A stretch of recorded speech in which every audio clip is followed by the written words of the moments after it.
أعوذ بالله من الشيطان الرجيم بسم الله الرحمن الرحيم إلى حضرة النبي المصطفى محمد رسول الله صلى الله عليه وسلم وعلى آله وصحبه وذريته الكرام خصوصا لحضرة عمر عبد الجبار والشيخ ابن مسعود نور فقيه شاول الله لهم الفاتحة. أعوذ بالله من الشيطان الرجيم بسم الله الرحمن الرحيم الحمد لله رب العالمين الرحمن الرحيم مالك يوم الدين إياك نعبد وإياك نستعين اهدنا الصراط المستقيم صراط الذين أنعمت عليهم غير المغضوب عليهم ولا الضالين. بسم الله والحمد لله والصلاة والسلام على رسول الله لا نبي بعد لا حول ولا قوة إلا بالله أما بعد. فقال المصنف القتال الإذن به بدءه عدد السرايا عدد الغزوات القصد من وضع الأحجار على المقابر. أذن الله للمسلمين بقتال أعدائهم بعد معارضتهم للنبي صلى الله عليه وسلم وإيذائهم له واتفاقهم على قتله.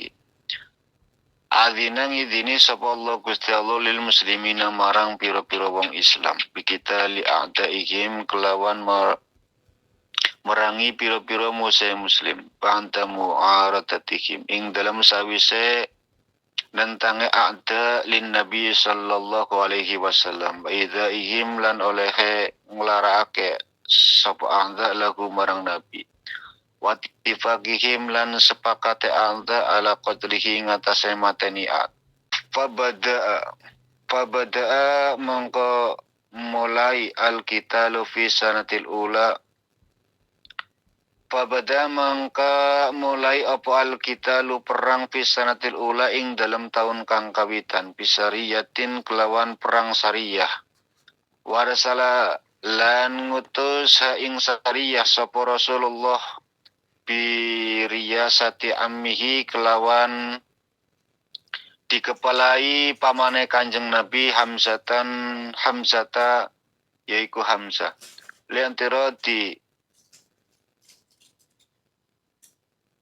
Leantirodin karena ngalang-ngalangi irin likuresin ontan-ontan kang tetep kaduwe wong Quraisy rojiatin kang bali Minas Syami saking negara Syam summa tatabaati saraya summa tatabaati mongko kari-kari beruntun apa asaraya piro-piro perang sariyah wal ghazawatu lan piro-piro perang ghazawah. Perang Syariah itu perang yang tidak diikuti Nabi, perang Ghazawah itu perang yang diikuti Nabi. Waqad balagha hale teman-teman tumeka apa adadu saraya. Wilangane perang Syariah Kanjeng Nabi sab'an wa arba'ina sariyatan. Jumlahnya 47. Jadi perang yang tidak diikuti Nabi yaitu perang Syariah, perang ekspedisi jumlahnya ada 47 kali Nabi tidak ikut. Wa adadu ghazawatin lan wilangane pira-pira perang ghazawah sab'an wa isrina pitu lan 20 berarti 27 ghazawatan perang ghazawah 27 kali Nabi ikut perang. Jadi dieling-eling Nabi ikut perang jumlahnya 27 kali, Nabi tidak ikut perang jumlahnya 47 kali. Nama perang yang tidak diikuti Nabi namanya Syariah, nama perang yang diikuti Nabi yaitu Ghazawah. Watu wufi Lan kapundhute fi sanatil ula ing dalem taun kang kawitan. Utsman bin Maz'un. Sapa Utsman bin Maz'un? Sapa Utsman bin Maz'un kuwi aku Rasulillah sallallahu alaihi wasallam minar radha'ah. Sedulure Kanjeng Nabi sing sesuson. Kita pernah bahas Nabi pernah nyusu. Nah, Utsman bin Maz'un itu adalah saudara sesuson. Fa amara mangka merintah sapa Rasulullah sallallahu alaihi wasallam birasin qabrihi ba'da dafnihi. Kelawan nyirami kubure Utsman bin Maz'un ing dalem sawise kapendeme Utsman bin Maz'un. Summa wadha mangka nyelai ake sapa Kanjeng Nabi hajaron ing watu alaihi ngatasé kuburane Utsman. Sejarah pertama kali dikai patok diberikan batu nisan. Jadi pertama kali nisan itu sebagai pembatas yaitu Utsman. Wa qala lan dawu sapa Nabi ata'allamu bihi qabra akhihi. Tengeres ata'allamu nengeri sapa ingsun bihi kelawan kuburan qabra akhihi kuburane dulur ingsun. Wa dafinu lan mendam sapa ingsun ilaihi marang kuburan akhi man ing wong mata kang mati sapa man min ahlihi hale tetep saking keluargane ingsun. Sudah satu dulu. Alkitab bab ini menjelaskan tentang peperangan.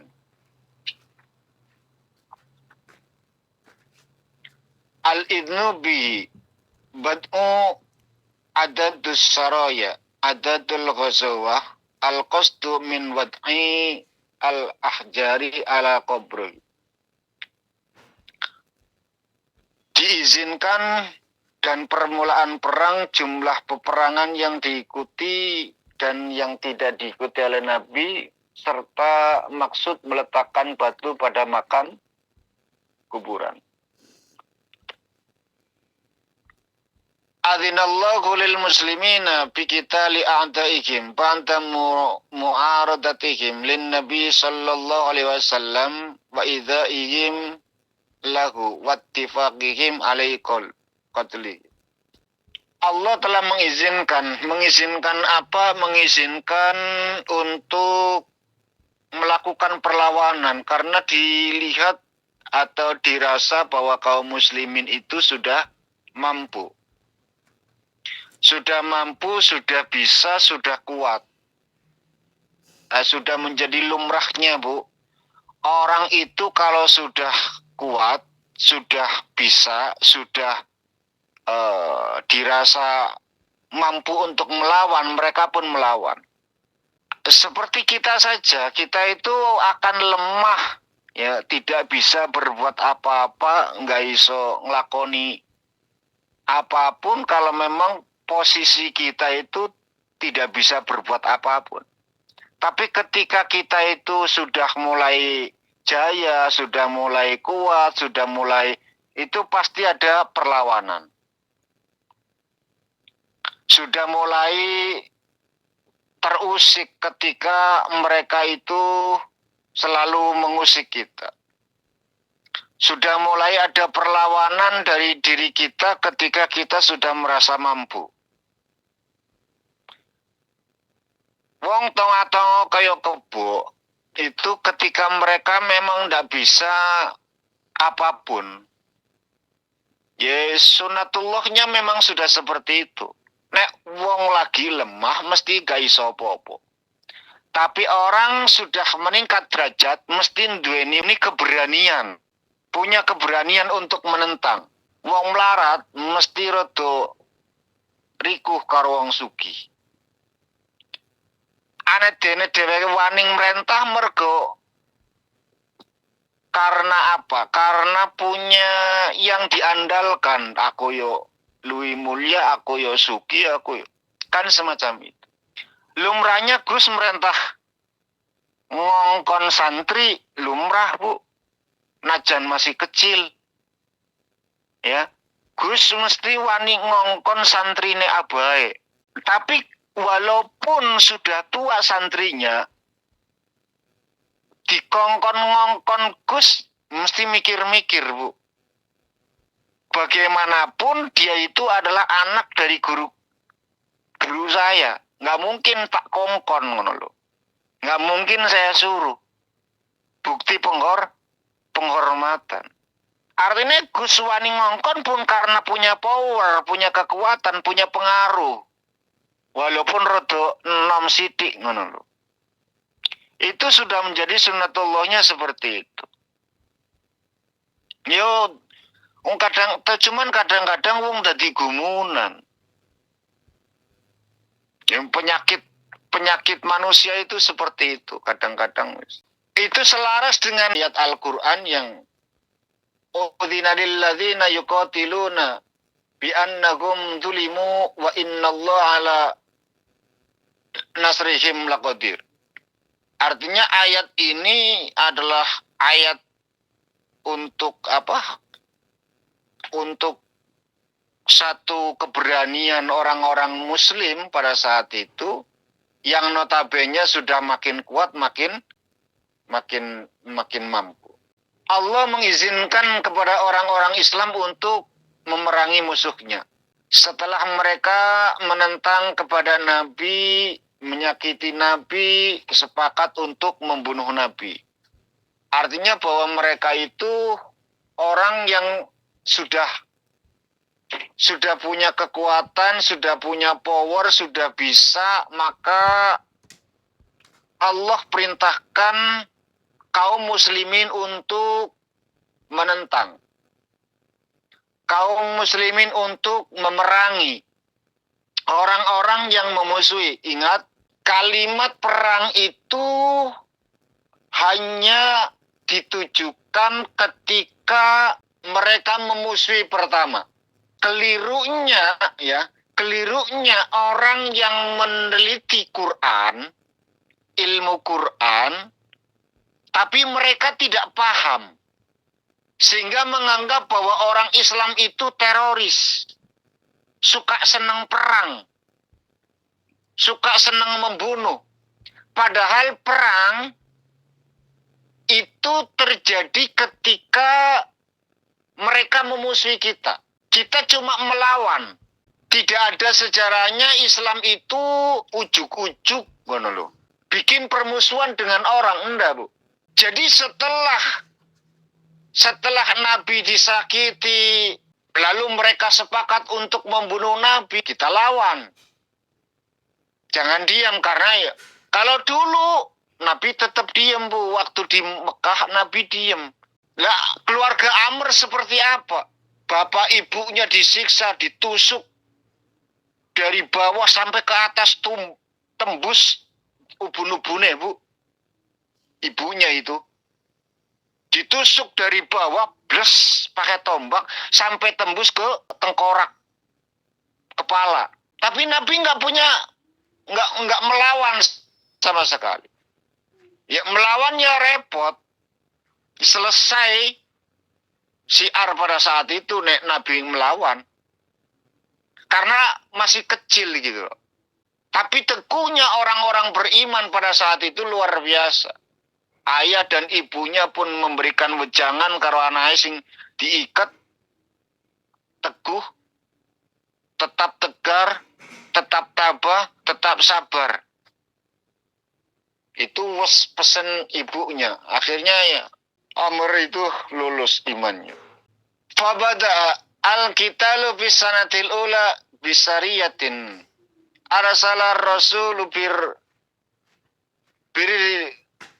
biriyasati ammihi Hamzata li'antirati airin li Quraisyin raji'a minasyam summa tataba Summa tatabati saroya wal ghazawa. Maka dalam tahun pertama Hijriah itu mulai ada perlawanan. Tahun pertama Hijriah.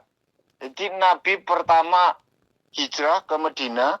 Nah, pada tahun yang sama itu Nabi mulai, karena sudah kuat, sudah mampu, mulai ada perlawanan. Maka dalam tahun pertama Hijriah mulailah perang dengan satu pasukan Sariyah. Satu pasukan Sariyah. Sariyah itu ekspedisi yang dikirim. Artinya bahwa Nabi memerintahkan untuk yang namanya nyuruh, mengirim, berarti kan kita nggak ikut. Gitu loh. Yang namanya ngirim, tentu yang punya wewenang nggak ikut. Saya kirim barang, nggak mungkin saya ikut.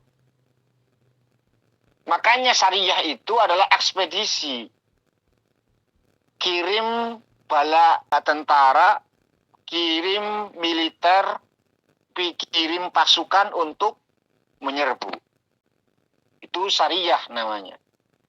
Sehingga sudah dipastikan kalau Sariyah Nabi nggak ikut. Sudah dipastikan. Karena mengirim.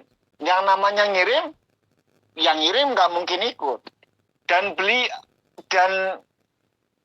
ini ada sedikit perbedaan ya.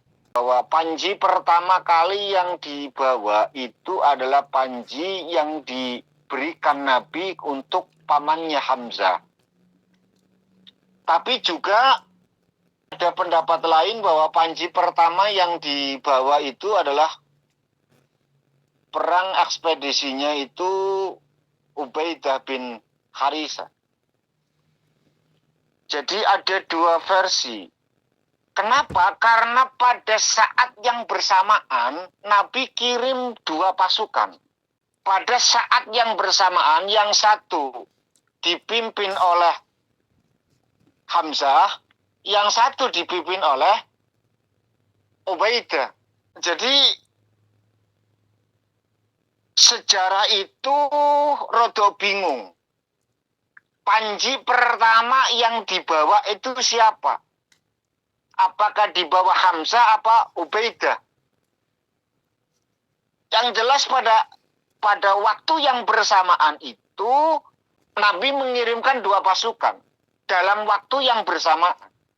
Artinya ketika jenengan punya keyakinan bahwa panji yang pertama kali dibawa itu adalah Hamzah, terus ada orang, oh keliru, kalian salah, yang benar itu Ubaidah bin Haris, misalkan. Orang usah diperdebatkan.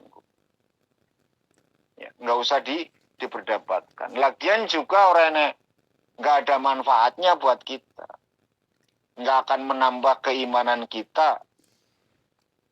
Yang jelas, dua-duanya diutus pada waktu yang bersamaan. Nah, kita mau berdebat, nyatanya kita juga orang ruh kok. Kan konon katanya semua. Kita tahu pun katanya, mereka tahu pun konon katanya. Mau kadang-kadang apa? Orang malah menyalahkan pengajian nih malah. Lah kowe ngaji ini ngendi? Ngajinya di mana? Gurunya sopo? Malah menyalahkan ke sana. Artinya melebar kemana-mana. Padahal yang dibahas itu antara Ubaidah apa Hamzah kan? Kok malah ngajinya karo sopo? Ngajinya ngendi dan lain sebagainya. Toh kita ngotot-ngotot pun nggak akan pernah sesuatu yang pasti gitu loh. Kan kita konon katanya, wong ora roh, kecuali yang cerita itu orang yang ngalami lah. Saya itu 15 abad yang lalu terjadi. Tinggal jenengan kalau misalkan gitu loh, kalau misalkan ada yang memperdebatkan masalah itu, sebagian ulama berpendapat seperti itu. Bilang saja sebagian ulama. Artinya bahwa kalau memang sebagian berarti ulama pun tidak ngotot bahwa aku sing bener ngono. Sebagian ulama Hamzah bin Abdul Muthalib yang membawa panji pertama, sebagiannya lagi mengatakan bahwa Ubaidah bin Haris yang membawa panji pertama. Wallahu a'lam. Waqad balagha adadu saraya sab'an wa arba'ina sariyatan wa adadu ghazwatin sab'an wa isrina ghazwatan. Maka tercatat dalam hitungan ya, tercatat dalam hitungan perang itu Nabi mengadakan perlawanan terhadap kaum musyrikin, kaum munafikin, kaum kafirin, itu berarti 74 kali. Ya, 74 kali. 47 Nabi nggak ikut, 27-nya Nabi ikut.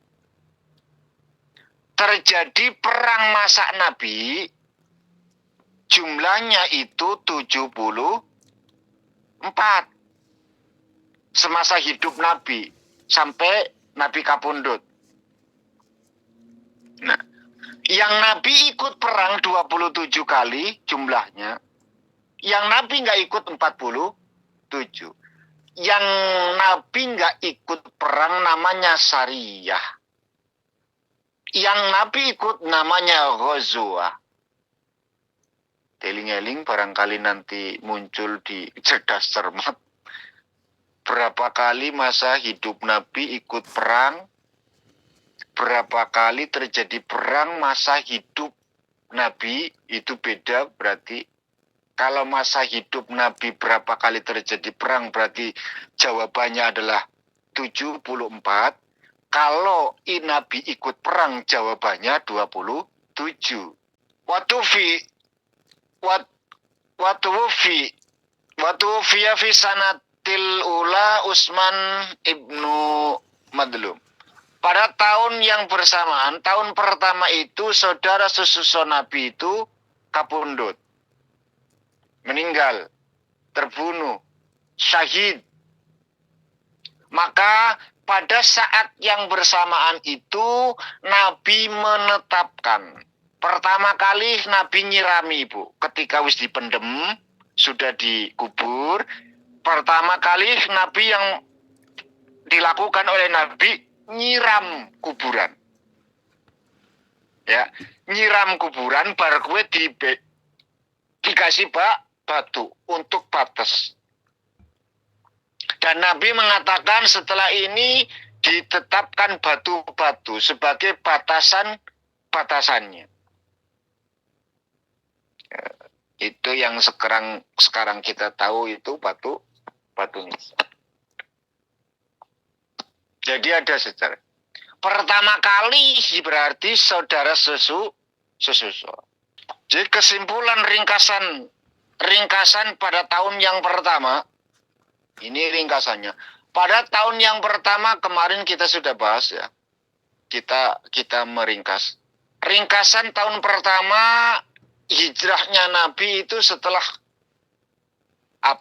mendirikan masjid, azan dimulai pertama kali oleh Bilal, lalu Bilal nambayah as-salatu khairum minan naum, itu terjadi pada tahun yang pertama. Dalam tahun itu pula orang-orang Yahudi Madinah menampakkan permusuhan terhadap Nabi.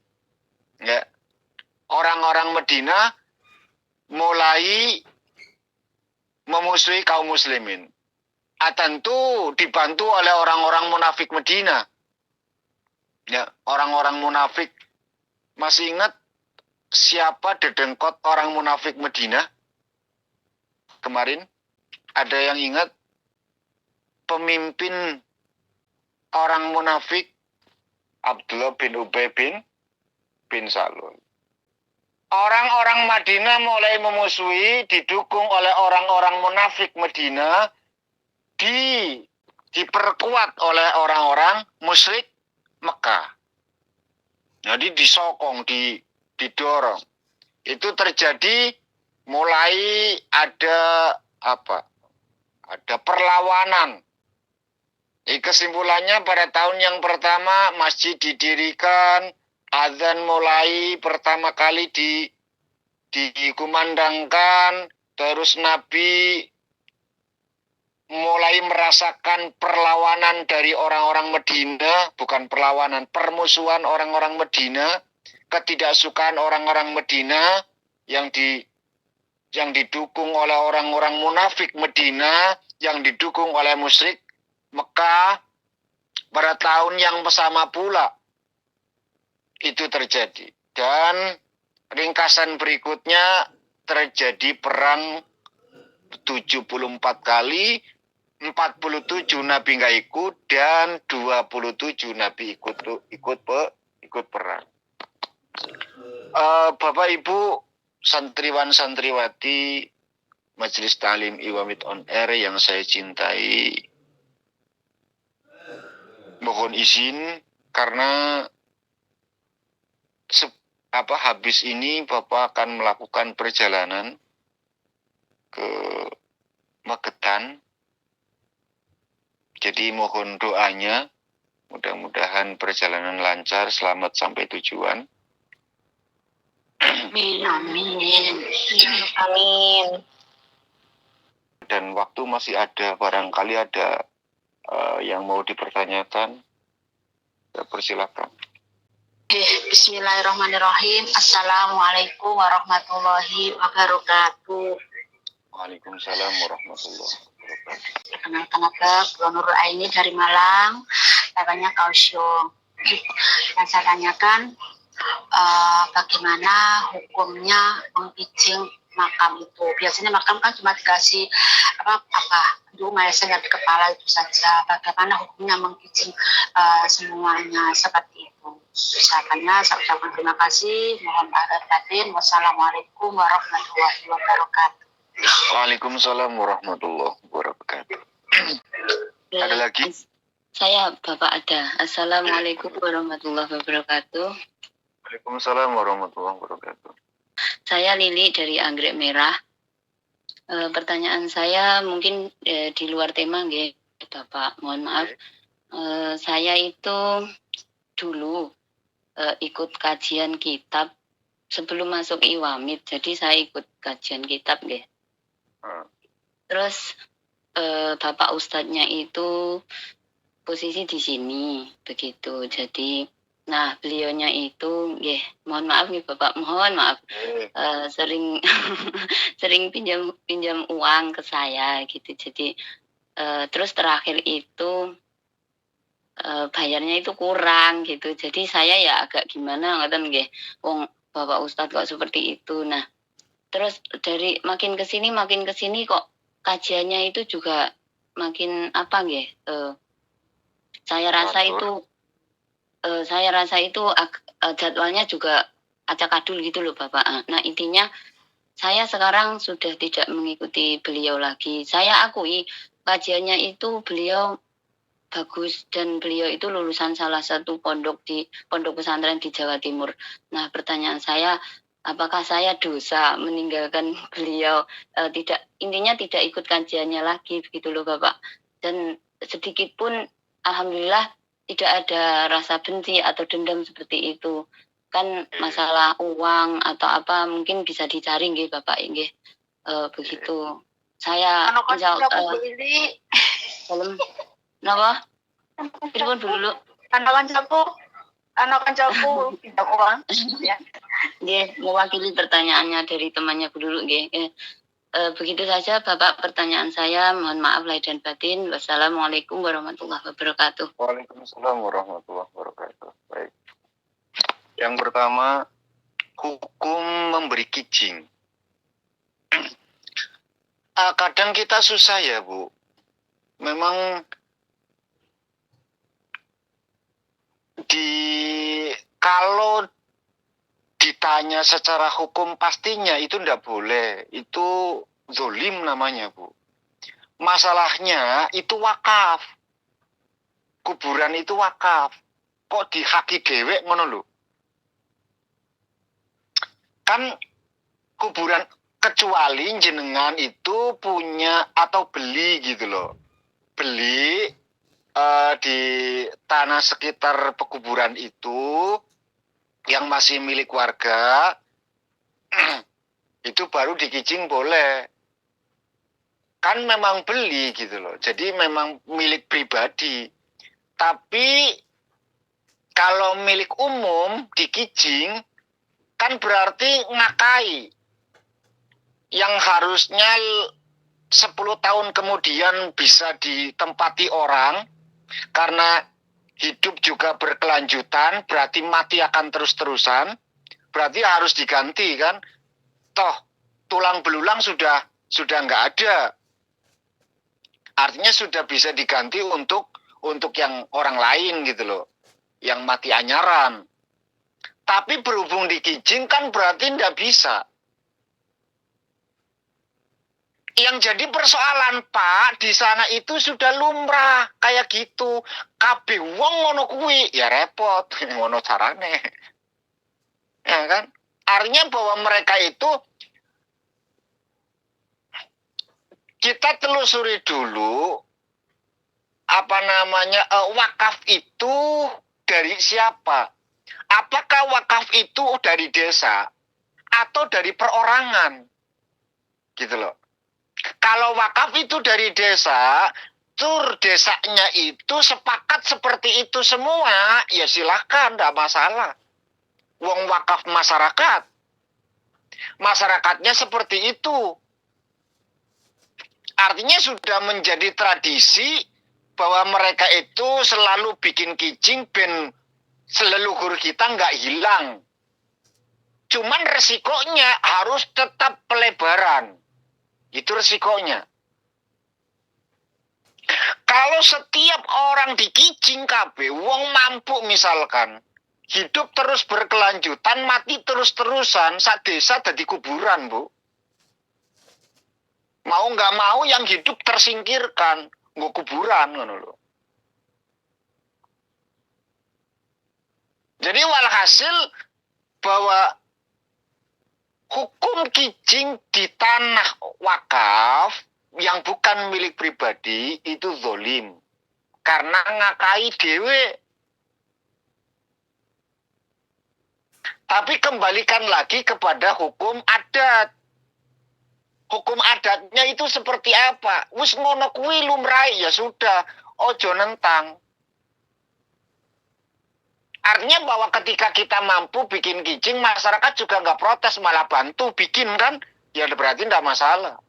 Yang jadi persoalan itu ketika kita bikin kicing, wong pada protes. Oh, kasihan yang di dalam kubur. Wong butuhake kok wani-wani. Berarti kan mematenkan itu. Ketika kicing itu dibikin, berarti nggak ada orang lain yang mungkin bongkar kicing itu kan, kecuali kecuali ahli waris. Kan seperti itu. Jadi kembalikan lagi kepada adat istiadat keumuman pada saat itu. Tapi sing jelas pasti zolim. Wat usyai'in fi ghairi mahallih, menempatkan sesuatu yang bukan pada tempatnya, fawa zolimun, mesti dihukumi zolim. Karena menghaki sesuatu yang memang bukan hak kita gitu loh. Kan kuburan bukan hak kita. Nah, jenengan pengen aman, tuku tanah 2x1.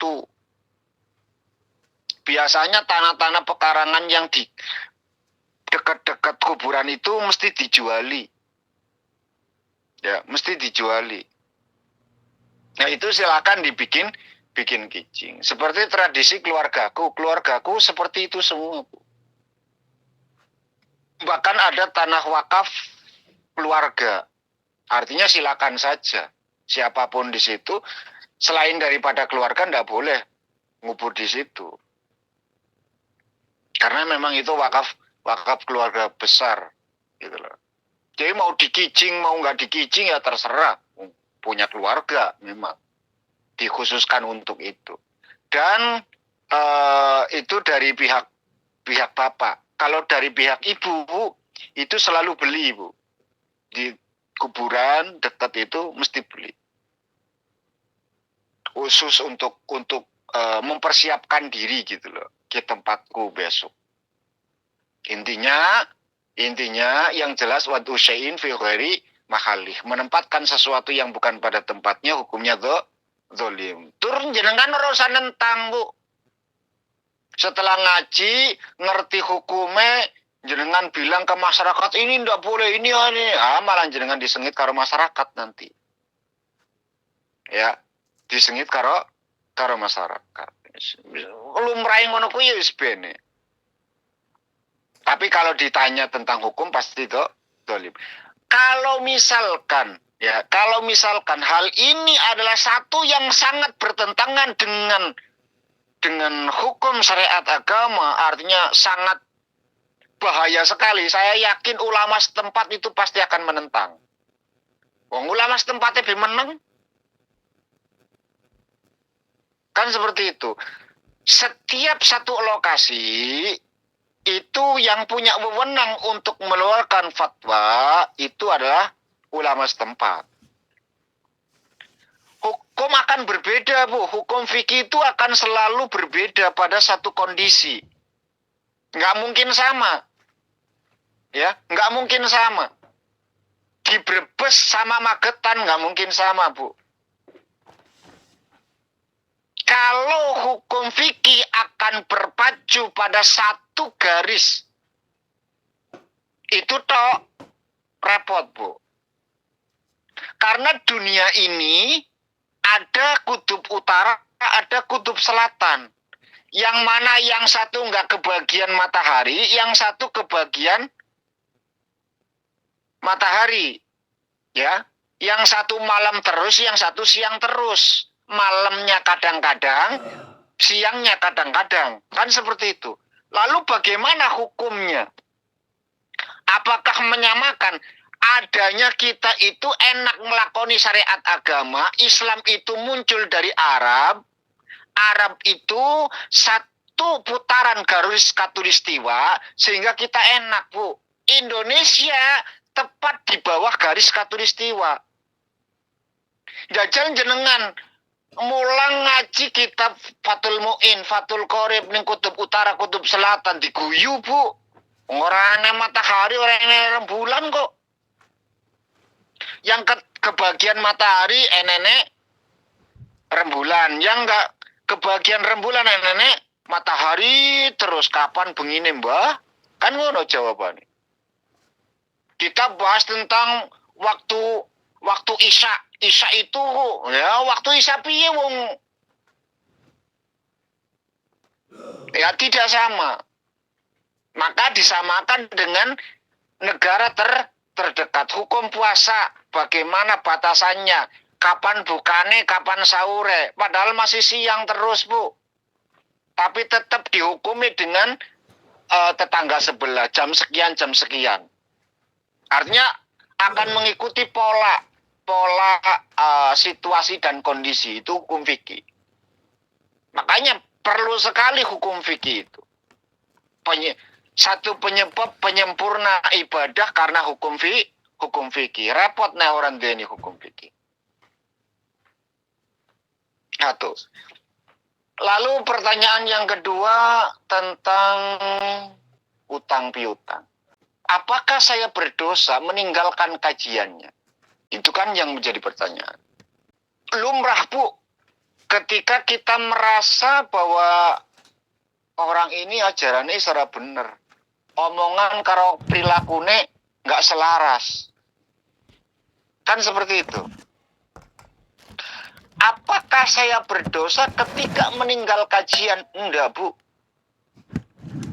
kecuali jenengan itu merasa janggal dengan syariatnya. Ya, kecuali jenengan janggal dengan syariatnya. Kan jenengan janggalnya karo menungsone kan, dudu karo ajarane kan. Bukan karena syariatnya yang dibawa kan. Nek karo menungsane orang masalah, wong kiai, ustad, kelira-keliru mestine, Bu. Saya malah seneng ketika ada ustad, ada kiai, ada ulama sing kelira-keliru. Saya malah seneng. Di mana letak kesenangannya? Di mana letak kesenangannya cuma satu, sing maksum Kanjeng Nabi.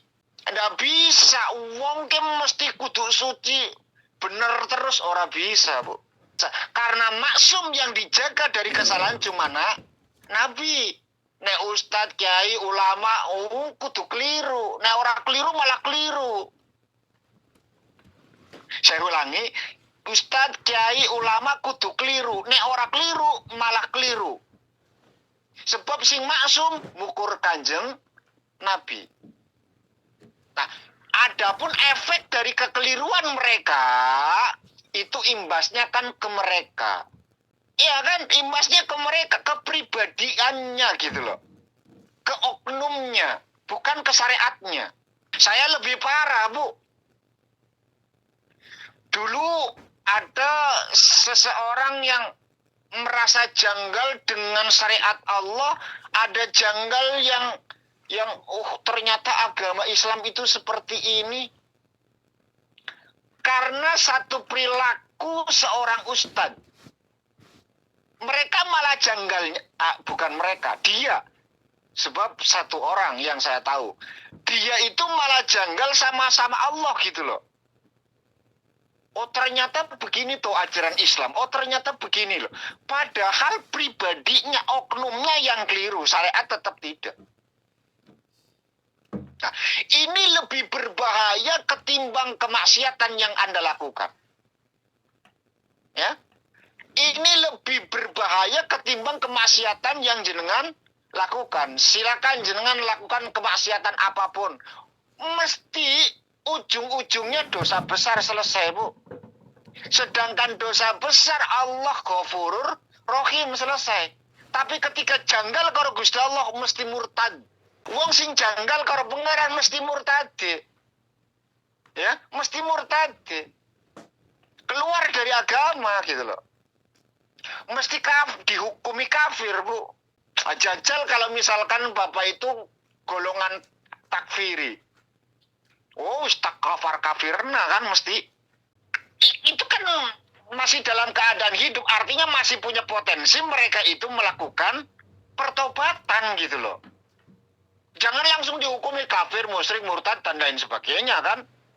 Siapa tahu ternyata ketika mau meninggal dia itu taubat kepada Allah Subhanahu wa taala, kembali kepada ajaran Ahlus Sunnah wal Jamaah. Ya, malah dia sing mlebu surga, kita yang mlebu neraka kan. Yang mengkafir-kafirkan kan, kata Nabi, orang yang mengkafirkan kafirnya orang, di mana orang tersebut ternyata tidak kafir, maka kafirnya kembali kepada orang yang mengucapkan kan. Berarti kita yang kafir kan. Kan seperti itu. Jadi satu yang harus menjadi pegangan jenengan, asal orang nganti nggawa-nggawa Gusti Allah. Saat ada kejanggalan seorang tokoh, baik ustadz, kiai, ulama, ya, jangan bawa-bawa Tuhan. Artinya apa? Tuhan akan selalu esa, Tuhan akan selalu berkuasa, Tuhan akan maha adil, Tuhan akan maha segala maha. Ini kadang-kadang oknumnya yang keliru, cara penyampaiannya gara-gara perilakunya tidak sesuai dengan apa yang diajarkan. Asalkan jenengan orang janggal karo syariatnya, asalkan jenengan tidak janggal dengan ilmu yang diajarkannya, mungkin jenengan merasa kecewa karena perilakunya, itu lumrah saja. Lalu meninggalkan, dan ternyata jenengan kan masuk iwamid. Artinya jenengan kasih ikut ngaji, walaupun nggak ikut ngaji sama orang tersebut. Itu lumrah, wajar, biasa, nggak dosa. Gitu loh, nggak dosa. Kan jenengan mesti masih ingat, ungdur makola wala tangdur mankola, ya kan? Nah, itu ketika wejangan Bu, ungdur makola wala tangdur makola. Lihat apa yang disampaikan, jangan melihat siapa yang menyampaikan. Kan seperti itu. Itu wejangan Bu. Saya ulangi, itu wejangan.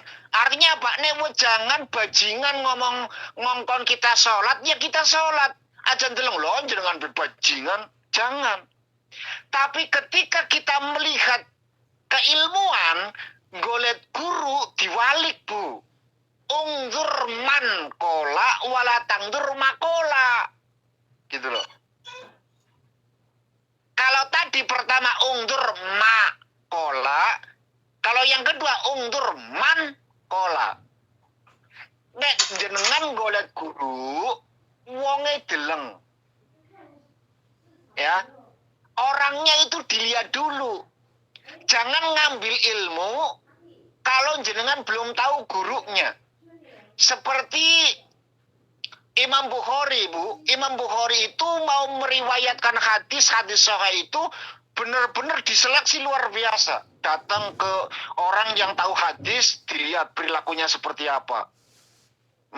Tiba-tiba orang tersebut yang punya hadis, konon kabarnya punya hadis, lalu apa, ngegem mau ngasih makan jago, tapi tangannya itu kosong gitu loh, nggak ada makanannya. Misalkan Imam Al-Bukhari itu nggak jadi Bu, nggak jadi ngambil hadis sama orang tersebut. Padahal hadisnya sahih Bu. Padahal hadisnya sahih. Tapi kenapa ketika ditanya, wahai imam, kenapa jenengan tidak ngambil hadis dari orang tersebut? Bagaimana mungkin saya percaya orang tersebut benar atau tidaknya? Yang disampaikan itu hadis atau bukannya? Wong sama ayam saja dia itu berani berbohong hanya untuk kepribadiannya. Ben ayamnya kecekel. Ya, jadi kalau untuk ilmu Bu, mencari ilmu ungdur mankola, lihat siapa yang menyampaikan. Yang disampaikan nanti dulu. Sing nyampekna itu siapa dulu gitu loh. Untuk guru loh ya. Untuk guru. Tapi untuk wejangan, sing disampaikan apa? Ojo nganti ndeleng sapa yang menyampaikan. Nek wejangan, nek ilmu guru harus dilihat wong iki sapa sih? Ilmuannya dari mana? Dari apa gitu loh. Perilakunya seperti apa? Perilaku itu bagian dari yang harus kita perhitungkan untuk menjadi seorang muta'alim. Untuk menjadi seorang pelajar. Kita lihat gurunya itu seperti apa, perilakunya bagaimana, pantas atau tidak dijadikan seorang guru. Paham ya? Jelas ya? Jadi kalau untuk masalah guru, ungdur mankola wala tangdur makola. Untuk wejangan, ungdur makola wala tangdur mankola. Ya, Tadi untuk dibalik ya saya. mankola wala tangdur dibalik. makola. Iya, dibalik. Kalau untuk guru, siapa yang menyampaikan? Mankola wala tangdur makola. Ya. Tapi kalau wejangan, ungdur makola wala tangdur mangkola.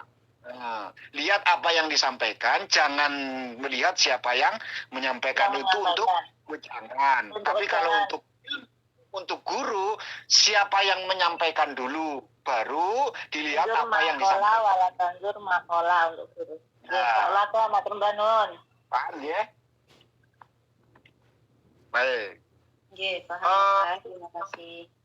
أعوذ بالله من الشيطان الرجيم بسم الله الرحمن الرحيم اللهم صل على سيدنا محمد الشفيع الكريم وخير محمد salim murtar katalang lis hawat rasalatin alhamdulillahi rabbil alamin hamdan syakirin hamdan na'imin hamdan yafin fi misidah ya rabbana lakal hamdu kama yanbaghi li jalil Allahumma ighfir lana dhunubana wa dhunuba abaina wa ummahatina wa jaddatina wa masyayikhina wa muallimina wa ikhwana wa akhwatina wa jami'il mu'minin wal mu'minat wal muslimin wal muslimat al ahya'i minhum wal amwat innaka sami'un qarib qadil hajat Allahumma lakas bika amanna wa laka tawakkalna wa laka faghfir lana ma qaddamna wa ma akharna wa asrarna wa ma a'lanna antal muqaddim wa antal muakhir la ilaha illa anta Allahumma ahdina wahdili zawjatina wahdili awladina wahdili talamidina wahdili qawmina a'daina wahdi a'daidinina wahdi ummata sayyidina Muhammadan sallallahu alaihi wasallam ila sabilika bila ilaha illallah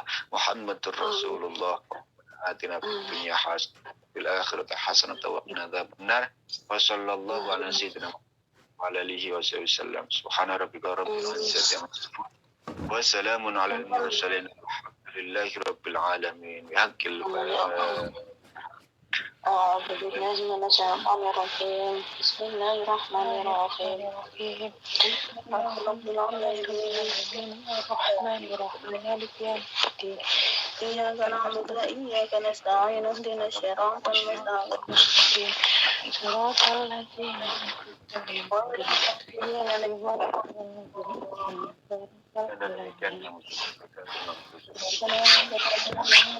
آمين. Wal muwaffiq ila aqwamit thariq. Assalamualaikum warahmatullahi wabarakatuh. Waalaikumsalam warahmatullahi wabarakatuh.